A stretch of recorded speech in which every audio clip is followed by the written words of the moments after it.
So we better make a fireplace to put under that Craftsman mantle that we made. So there are three optional items for this project. One is the glossy Mod Podge. You can tell I got that at the dollar store. Then you could do two lights behind the fire to make it look real, more realistic. I would suggest warm white, yellow or orange, and of course your power pack for that. Some acrylic, some clear acrylic, and I have a link to the Temu brand, which is much cheaper than trying to get it somewhere else. But those three things are optional, okay? You're gonna need your tacky glue or your whatever craft glue or paper glue that you use to glue this to a piece of white cardboard or mat board or, you know, something like that. A mat board would probably be nicer because it would have a cleaner edge, but there's a way to take care of that without a problem. So that is needed, exacto, of course. Then this piece of paper, which I've already cut some things out of, I provide this in the description. And what we have here are the tiles for the fireplace, and then some accent tiles. Those are little dragonflies. They're adorable. If only you could see the detail in those. And then it's actually two fires, and we're going to overlap this. So they may look kind of big here, but we're going to overlap that. Print this out on 80 to 100 pound cardstock. What I did is I sent it to FedEx, and I printed it out on 80 pound laser print. And then I have some instructions and so forth on there. So now here's the deal. Let's say you don't like my colors, okay? Then just make a copy of this and you can change the color of the tile. You can go online, you can screenshot a tile that you like and just make sure it's 0.5 by 0.5 centimeters. In other words, 5 millimeters on each side, and that way you can have whatever color you want, okay? I would suggest using this size fire. It comes out as a nice blazing fire. The scale looks like you were able to get a nice good fire going, which I can never seem to do. We just can't seem to pull that off. But anyway, exacto knife. So that's pretty much, those are the materials that you need, optional and required. Totally forgot about paint. Some kind of green, dark green, and black or nearly black paint. The black paint, one of these might be optional to you, but just in case, I wanted to tell you that. Step is to take your cardboard or your mat and make sure you've got a nice square edge cut. Use your board to help you determine that, because that'll be a nice start for cutting a square here. So what you're going to do is you're going to cut a square at 6 centimeters, okay? And this is because the mantle on the inside, the smallest or narrowest part of the mantle is 6. So you're going to want to cut 6, okay? And then going the other direction, you want to cut 5. Okay, so do that first. The next step is to measure in 1.5 centimeters from each side. Now, you might notice that mine is a little bit wonky. What you really need to make sure, and what I need to fix here, is that I am really careful and I'm doing 1.5. Okay, so draw it before you cut it, because I need to make an adjustment on this. The reason I emphasize that is because what we want to do with this is we want to be able, the way I designed this with them being the tiles being 0.5 each, then what we should be able to do is to put this in here, mark, okay, right on a line. So it should go right on a line, making the tiles perfectly fit. But if I didn't cut this right, or something is not quite okay, then it's not going to come out square. And we want our tiles to be nice, because it's going to be very obvious. All right. Now, I'm not going to have us cut them out individually like I did there.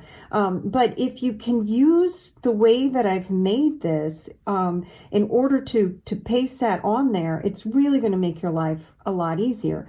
Adjustments can be made. You don't have to throw out everything you did, but the better that you cut this square and that you measure in 1.5, I got to fix mine, then the less frustrated you'll be later. That's all I'm saying. But it's not like you can't, fix it. I'm not trying to say that. The other thing that you do is we need a little hearth. And so this is easy. Just cut out 6x2. I don't know if I noticed that, or I don't think I told you about that, but you may have noticed it on my mat. So the next step is to go ahead and put cut our tile here. So if everything went well, then you should be able to line up your fireplace with the lines on my tile. And it should come to where if you were to just, it's very slippery. If I'm in alignment there, it's a little hard for me to see because of the glare. But if I marked, okay, here's where I need to cut, I cut on those lines. And it looks like I didn't do a bad job of this. I'll find out when I go to do this, and it looked like it worked all right. In other words, it should fit neatly in alignment with the way that I have pasted all these tiles down. So we want to go ahead using these lines very carefully. We want to go ahead and cut out this shape, all right, for that fireplace, and then go ahead and do your hearth the same way. I'm just having us do the hearth with plain green, and then this will wind up having little accents, okay, this part. So that's your next thing, is to cut out these shapes, but with the tile all lined up. So your next step is to glue it down nice and flat. Now you notice that I cut my cardboard a little bit big compared to my tiles. I'll go ahead and I'll trim my cardboard, but I never want to do any trimming to my tile unless I really cut that in, uneven, okay? Because we're trying to pull off an optical illusion of these being real tiles. So we want the tiles to be nice and square and even as much as possible, okay?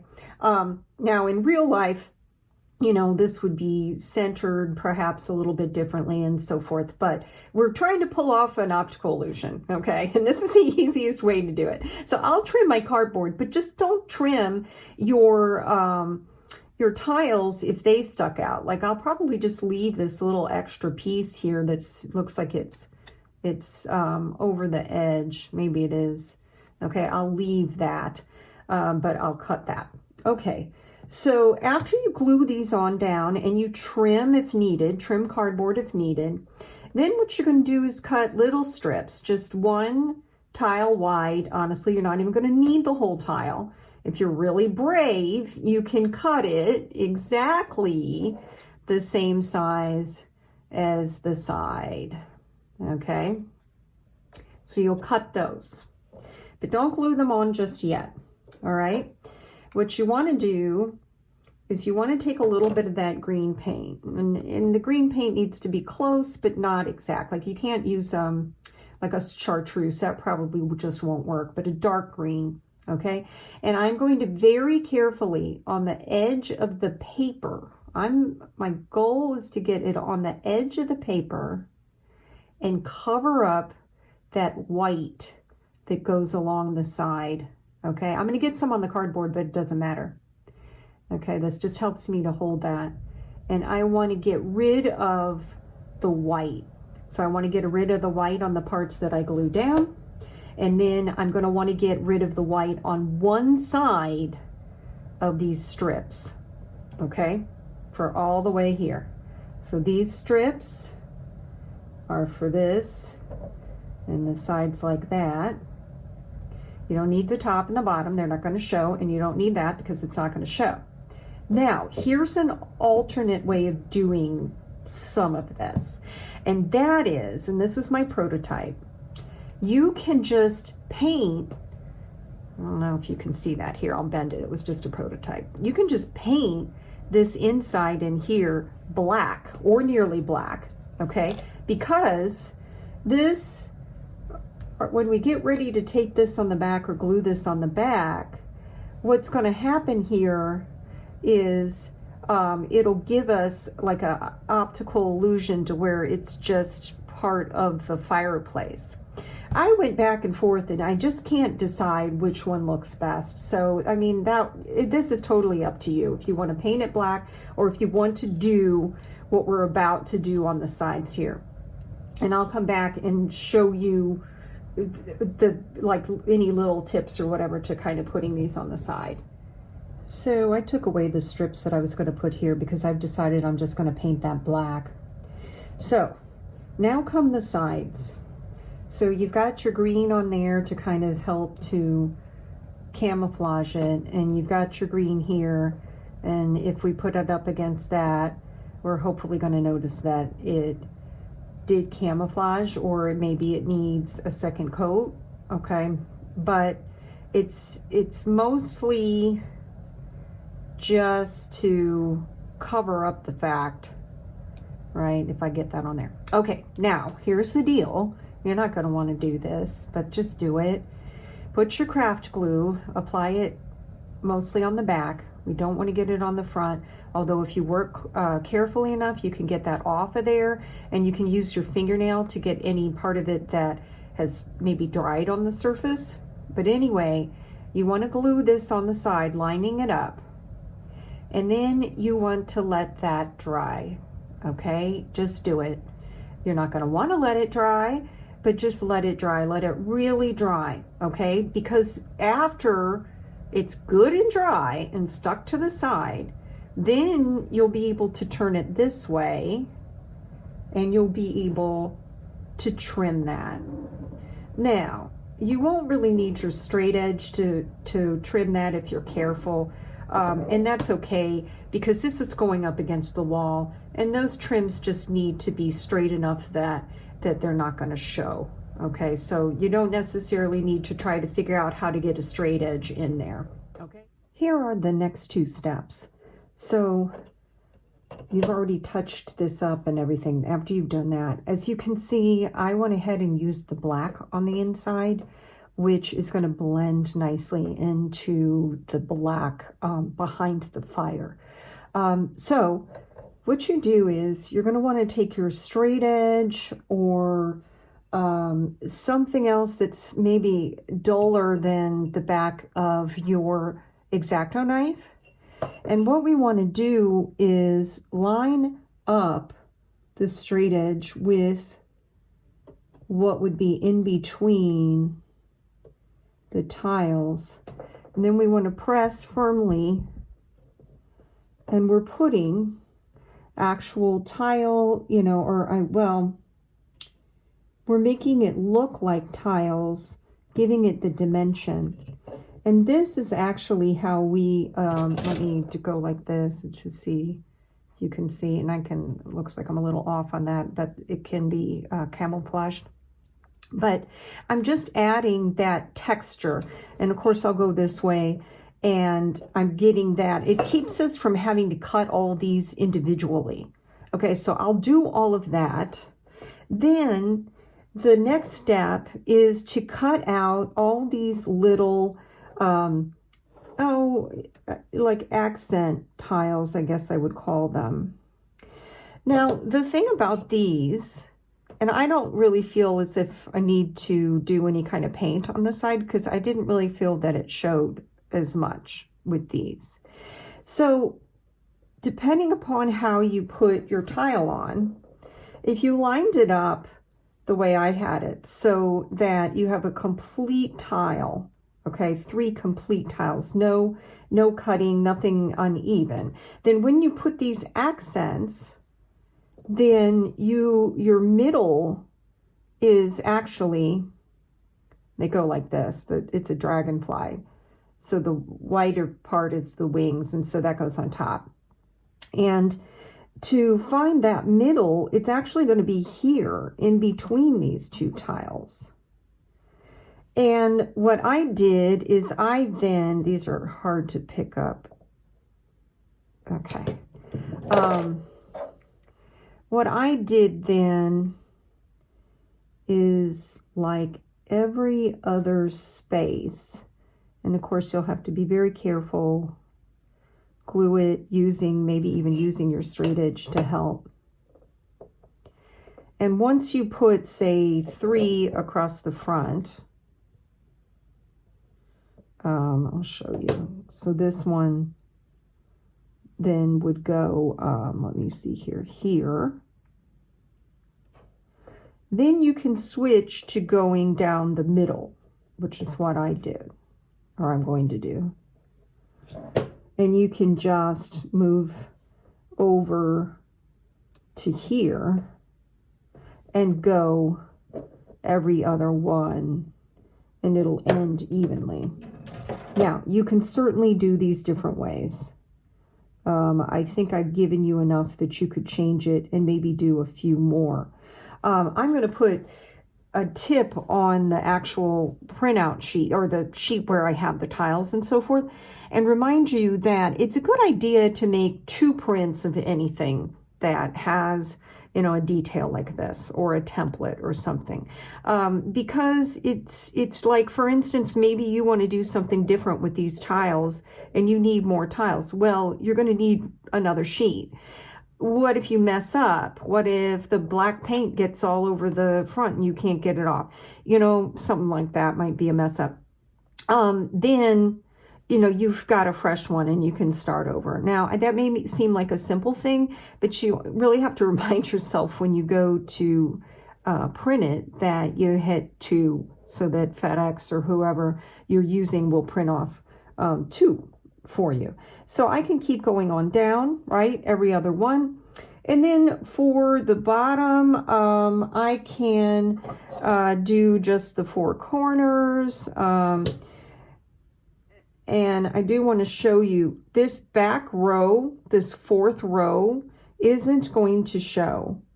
All right, so you would maybe do, well, you could still do 4 corners. I think that's probably what I'm going to do. Is one like here, and then here, and here, and here. Maybe I'll do something in the middle. You know, maybe I just put 4 in the middle, or something like that. I haven't quite decided yet. Whatever the thumbnail is of course whatever I committed to. So that's what you do. Now, a little tip. So you see I cut these and there's a lot of white on the front. If you do the same thing I do, then when you go to use this, you've probably noticed that it'll scooch all over the place if you try to cut it the way that you cut it the first time. So what I do is I just keep lightly scoring until I can get that piece of white, that slice of white, to come off, instead of, you know, see, now I'm fine. I was in a little bit because I don't have my magnifying light to do it. So I cut a little more than I wanted to. But anyway, by scoring like that, then it's not going to slide out from underneath you and then you get a bad cut. So that's just a little tip. So I'm going to do those 2 steps, and then we can go to dealing with the fire part. Okay, this next step is totally optional, but it adds a little, even more dimension to this. And I don't know if you can tell, but what I've done is tried to pool a little bit of the gloss Mod Podge in each of the tiles. Now, obviously that's going to take a little bit of time. I think I kind of like the added dimension to it, but it still looks like tile even if you don't do this. So definitely optional, but that's what I'm going to do next.